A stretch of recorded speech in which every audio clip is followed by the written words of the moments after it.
There is a man who is the ancestor of every male human being alive on Earth today, not metaphorically, not in the theological sense of a creation story, in the strict, measurable, biological sense of population genetics. Every man alive, from the most isolated indigenous community to the most cosmopolitan city dweller, from every culture and every continent and every era of recorded history, carries in his Y chromosome a direct patrilineal descent from a single individual who lived in Africa somewhere between 200,000 and 340,000 years ago. Scientists call him Y-chromosomal Adam. And the story of how he was found, what he actually was, and what his existence means for our understanding of human origins is one of the strangest and most disorienting discoveries in the history of genetics. The first thing to understand about Y-chromosomal Adam is what he was not. He was not the first man. He was not the only man alive in his time. He lived in a world that already contained thousands of other men, perhaps tens of thousands, each of them carrying Y chromosomes of their own. He was not extraordinary in any way that his contemporaries could have recognized. He was not a king or a warrior or a prophet. He was simply, by a combination of biological fortune and the specific logic of patrilineal inheritance, the man whose Y chromosome lineage survived while all the others eventually died out. This is what makes him so counterintuitive and so important to understand correctly. He is not the ancestor of everyone. He is the most recent common ancestor through the specific patrilineal line only. Every person alive today has 2 parents and 4 grandparents and 8 great-grandparents, and the further back you go the more ancestors you accumulate. And Y-chromosomal Adam is the common ancestor only along the unbroken chain of father to son that connects every living man to a single point in the past.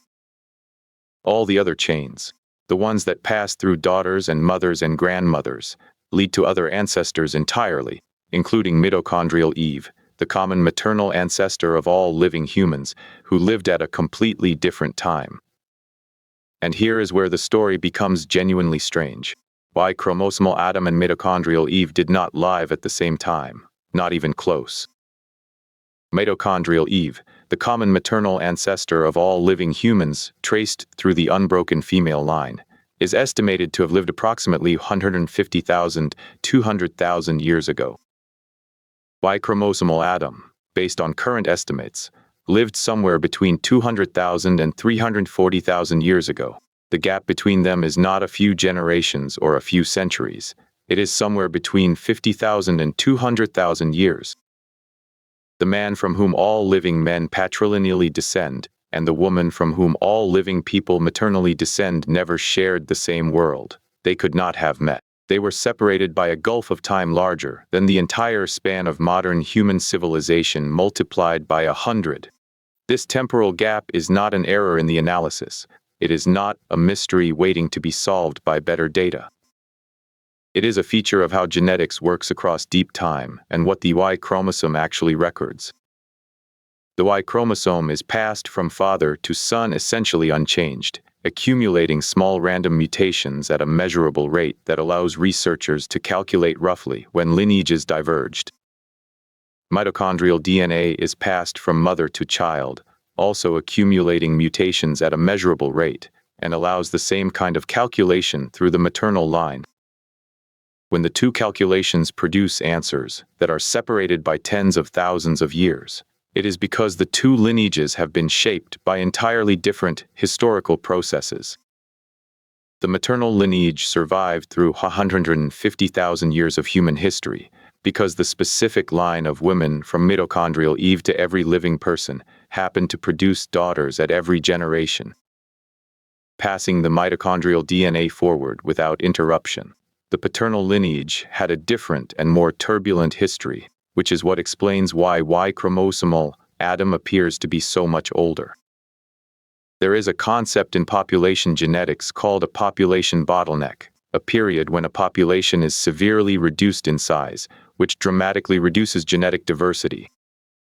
The Y chromosome, because it is found in only half the population, and because the specific dynamics of male reproduction can concentrate patrilineal descent in a small number of successful lineages very quickly, is particularly sensitive to bottleneck effects. A period of warfare, disease, famine, or climate disruption that killed or reduced the reproductive success of a large fraction of the male population could eliminate entire branches of the Y chromosome tree in a single generation, leaving only a few patrilineal lines to carry forward. The most dramatic demonstration of this effect in recent genetic research involves the Bronze Age steppe migrations that reshaped the genetic makeup of Europe roughly 5,000 years ago. Researchers analyzing ancient Y chromosome diversity from that period found evidence of what some have called a male-specific bottleneck so severe that it reduced Y chromosome diversity in certain populations by up to 70% within a few generations. Whatever combination of warfare, social hierarchy, and reproductive advantage drove that specific event, its genetic trace is still visible in the Y chromosomes of European men today, thousands of years after the fact. The apparent age of Y-chromosomal Adam, which is considerably older than mitochondrial Eve, suggests the paternal lineage has experienced more severe bottlenecks and more dramatic reductions in diversity than the maternal lineage across the same span of human history. Each bottleneck eliminated patrilineal line. Each elimination pushed the apparent common ancestor further back in time, because the lineages that would have made him more recent were gone. Then, in 2013, the story became considerably more complicated. A researcher named Michael Hammer at the University of Arizona was analyzing Y chromosome data from a database of genetic samples when he encountered something that the existing model of Y chromosomal Adam could not explain. Among a sample of African American men, he found a Y chromosome that was so different from all other known human Y chromosomes that it did not fit anywhere in the existing family tree. When the team analyzed this chromosome carefully and compared it to the archaeological and genetic record, they concluded that it represented a lineage that had diverged from all other known human Y chromosome lineages approximately 338,000 years ago. This was not simply older than the previous estimate of Y-chromosomal Adam. It was older than the earliest known fossils of anatomically modern Homo sapiens, which date to approximately 300,000 years ago in Morocco. The Y chromosome this man carried was, if the analysis was correct, the product of a lineage that had been evolving separately from the rest of the human family for longer than modern humans have existed as a species. The most likely explanation, and the one that researchers have increasingly come to favor, is archaic admixture. At some point in the deep past, a population of anatomically modern humans in Africa encountered and interbred with a more archaic human population, one that had been evolving in isolation for hundreds of thousands of years. And the Y chromosome of that archaic population was introduced into the modern human gene pool through that encounter. The man whose unusual Y chromosome appeared in the 2013 database was, in the patrilineal sense, the descendant of an archaic human being who lived before modern humans existed in their fully modern form. He was carrying in his cells genetic material from an encounter that predated the species it entered. This finding pushed the root of the human Y chromosome tree back further than anyone had thought possible, and it revealed something about the human story in Africa that the fossil record had not yet provided. Modern humans did not evolve in isolation from the other archaic human populations that inhabited Africa during the same period. They encountered those populations. They interbred with them.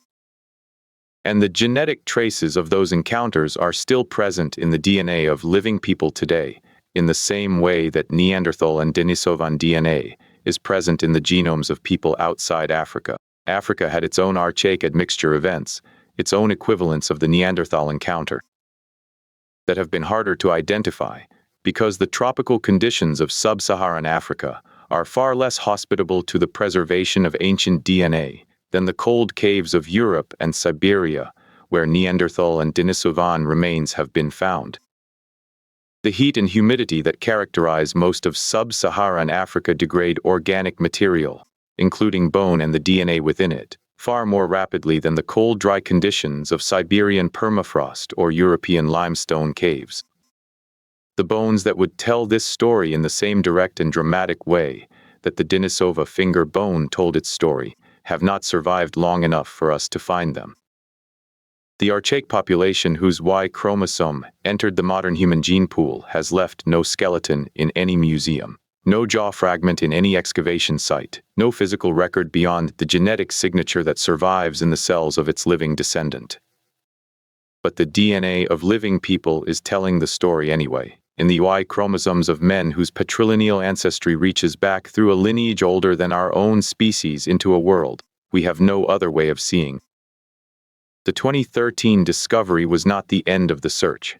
It was the beginning of a new phase of it, in which researchers have increasingly turned to the genetic diversity of African populations, the most genetically diverse human populations on Earth, looking for other deeply divergent lineages that might extend the Y chromosome tree even further into the past. Every previously unsampled community, every isolated population in Africa that carries genetic diversity not represented in existing databases is a potential source of new information about the deep roots of the human paternal lineage. Y-chromosomal Adam is not a fixed point in the past that science has definitively located. He is a moving target, a label for the most recent common paternal ancestor of all living men, whose location in time shifts as new data extends the known diversity of the human Y chromosome tree. Every time a previously unsampled population is analyzed, every time a deeply divergent lineage is found, the estimate of when Adam lived potentially moves. The 2013 finding moved it dramatically. Future findings may move it again. What does not change, and what the science has established with increasing certainty, is the basic structure of the story. All living men share a common patrilineal ancestor. That ancestor lived in Africa. The lineage from that ancestor to every man alive today has passed through every catastrophe, every bottleneck, every war and plague and famine and climate shift that human history has produced, and it survived.